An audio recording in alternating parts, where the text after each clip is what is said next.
Hi, my name is Ryan, student at Nightingale College. Today I'll be performing the task of doing intradermal injection on my patient here.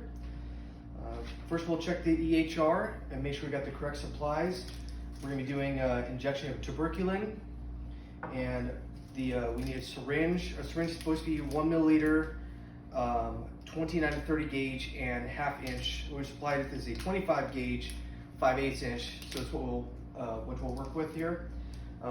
Got gauze for afterwards, 2 alcohol preps, gloves, and is my sharps container over here. 6 patient rights of medicine administration are right patient, right medication, right route, right dose, right time, and right documentation. After checking with the EHR, and we check with our dose. Our dose for this is going to be just 0.1 mLs. So we got the full 1 ml, just a little bit that we're drawing up in that. All right, we've got our supplies. We'll grab the supplies, go to the patient's room, knock on the door, close the door behind us for patient privacy. Introduce yourselves. Hi, my name's Ryan. I'll be your nurse today. What's your first and last name and date of birth? Do hand sanitizer and check with their wristband, confirming their 2 patient identifiers. All right, nice to meet you. Do you have any allergies? No allergies? Okay. So doctors ordered a intradermal shot of tuberculin. What this is it's a little injection that goes underneath your skin. It's gonna be here on your forearm. It's to check to see if you have ever been exposed to or if you are positive for tuberculosis. We can see results about 72 hours. It creates a hypersensitivity response to the lymphocytes, and we can see that reading later. Do you have any questions? Before the questions, some of the side effects can be with injection, the stinging or burning sensation or any kind of swelling, and adverse effects can be itchiness, shortness of breath, or a rash. Do you have any questions? No? Okay.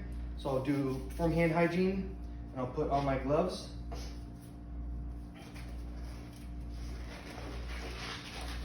Get ready to draw up my medication.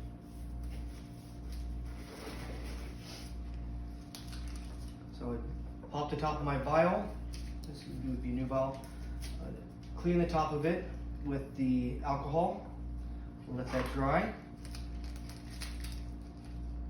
And with the cap still on, holding like a pencil, I'm going to draw up 0.1 mLs.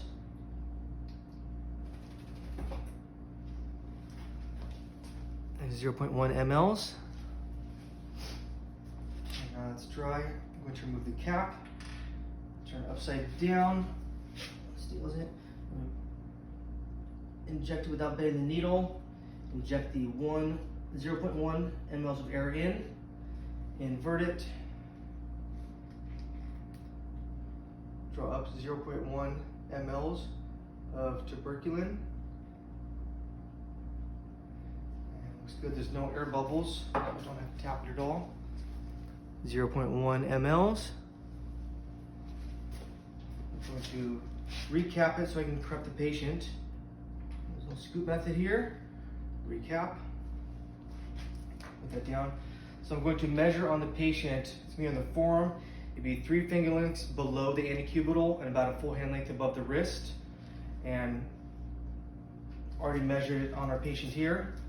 I'm going to clean the site and not touch it again. From the inside outside, about 2 inches, and let that dry.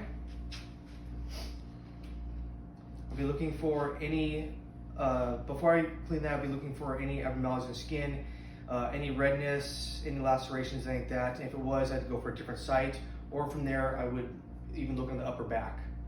All right, now that it's dry, I'm going to remove the cap.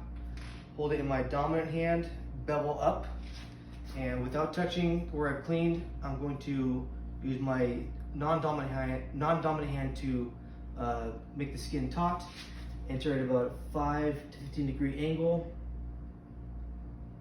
Here, should be able to see it going in. Right, stabilize here, and slowly inject the medication. You should be able to see a wheal forming here on the skin. Should look like a mosquito bite. The wheal is forming, And it's done. I've got my gauze. I'm gonna lightly put it here. We don't want to rub the skin or massage it. Just let it do its work. We'll dispose this in our sharps container and let the patient know to come back in 72 hours. You can put a bandage on unless you're allergic. We can use non-hypoallergenic band-aids.